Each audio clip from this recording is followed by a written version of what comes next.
Bien, donc nous allons compléter ensemble aujourd'hui G6 et G7. Je vous rappelle que normalement vous avez déjà révisé G3 et G4 sur la phrase simple et la phrase complexe.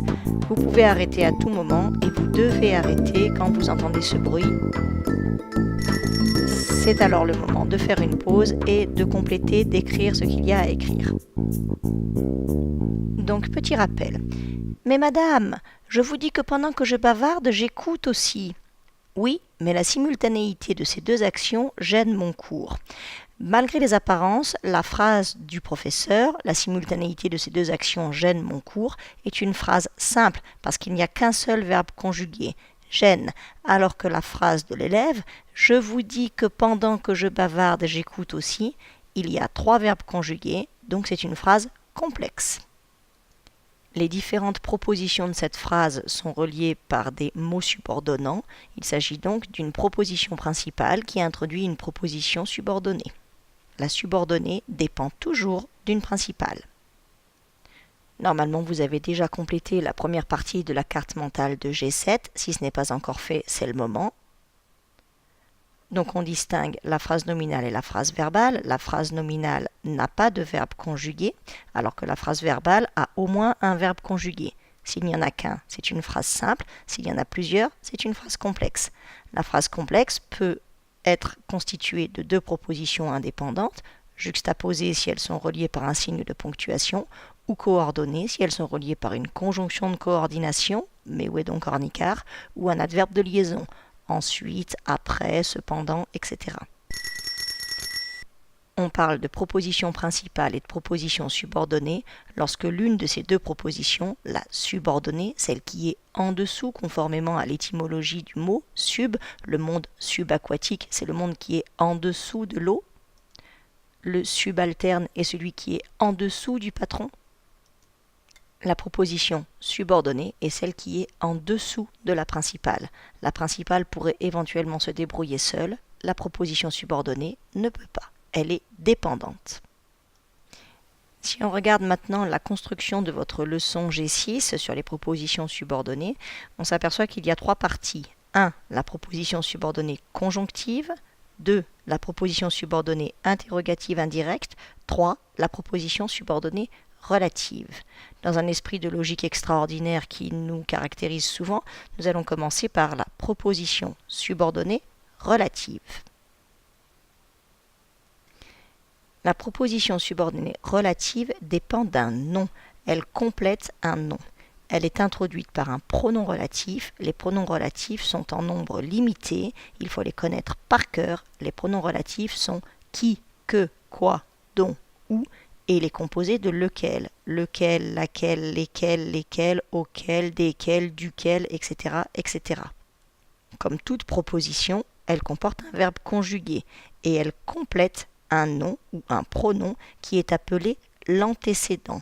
Anté, ça signifie qu'il est forcément avant la proposition subordonnée relative qui le complète. Exemple, je regarde l'armoire qui est au fond de la salle. La proposition subordonnée relative qui est au fond de la salle est introduite par le pronom relatif qui et elle complète le nom l'armoire, antécédent forcément placé avant. Deuxième exemple, le film dont il m'a parlé est totalement stupide. Dont il m'a parlé est une proposition subordonnée relative qui complète l'antécédent le film, antécédent nominal. Deuxième possibilité, la proposition subordonnée interrogative indirecte. Je vous renvoie à la leçon sur les paroles rapportées G13. La proposition subordonnée interrogative indirecte permet de poser indirectement une question. Paul se demande s'il pourra survivre dans ce milieu hostile. Par opposition à l'interrogative directe, la proposition subordonnée interrogative indirecte se termine par un point.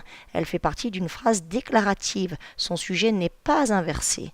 Elle est toujours introduite par la conjonction de subordination si, s'il s'agit d'une interrogative totale, ou par un mot interrogatif qui, que, comment, s'il s'agit d'une interrogative partielle.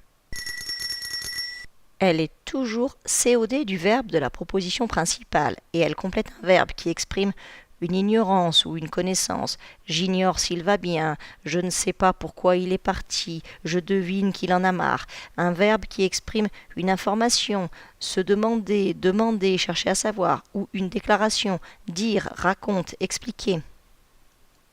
La subordonnée interrogative totale est toujours introduite par la conjonction de subordination si, vu que l'interrogation porte sur l'ensemble de la proposition. On peut répondre par oui ou par non. Je lui demande s'il aime jouer aux cartes.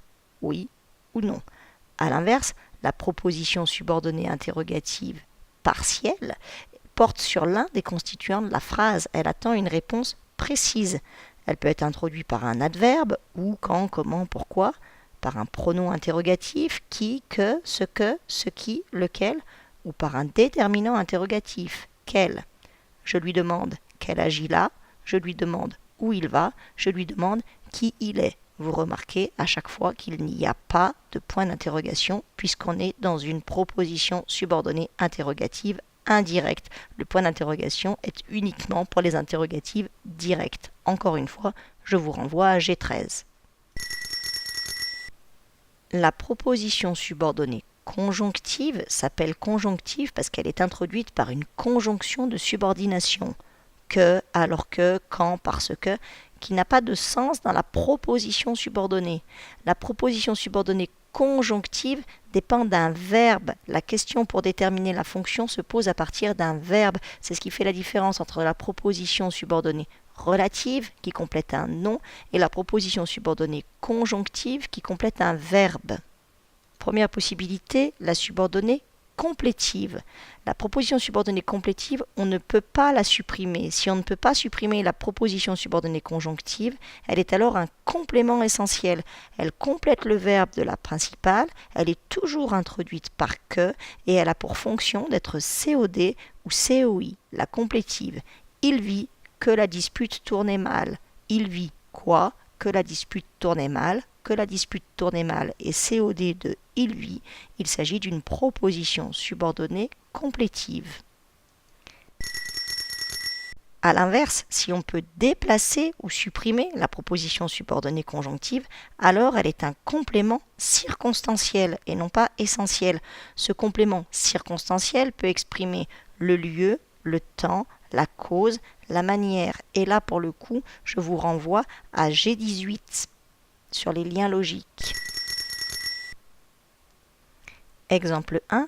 L'aubergiste s'énervait parce qu'il attendait son argent. Parce qu'il attendait son argent exprime la cause. C'est une proposition subordonnée, complément circonstanciel.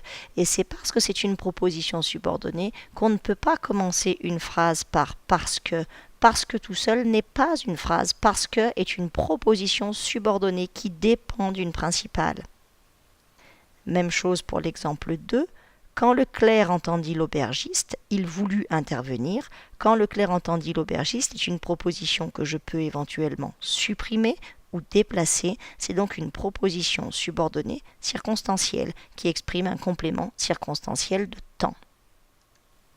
Dans l'absolu et pour être tout à fait rigoureux, il faudrait donc rajouter dans les différents compléments circonstanciels possibles dans la carte mentale de G7 cause, conséquence, but, opposition, concession, hypothèse et complément circonstanciel de temps, antériorité, postériorité ou simultanéité. Une fois que vous avez complété G6 et G7, je ne vous conseille que trop de les relire plusieurs fois ensemble pour essayer de comprendre comment ça s'organise avant de pouvoir passer aux exercices.